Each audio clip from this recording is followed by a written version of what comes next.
Welcome to Chillin' 101. We hope this video helps. In this video, I will show how to put bubble on updated. Start by measuring your item and cutting wrap to size so you avoid extra layers. Work on a flat surface and wrap tightly, but without squeezing air from bubbles.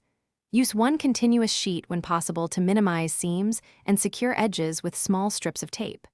I'll walk you through wrapping corners, fragile spots, and finishing touches step by step. Begin by placing the bubble wrap with bubbles facing the item for best protection. Wrap tightly around the center first, then work toward the ends to prevent shifting. For fragile corners, add extra padding and fold the wrap neatly to avoid creases that break bubbles. Secure each wrap seam with small pieces of tape so nothing slips during transit. I'll show how to finish and label packages for safe handling.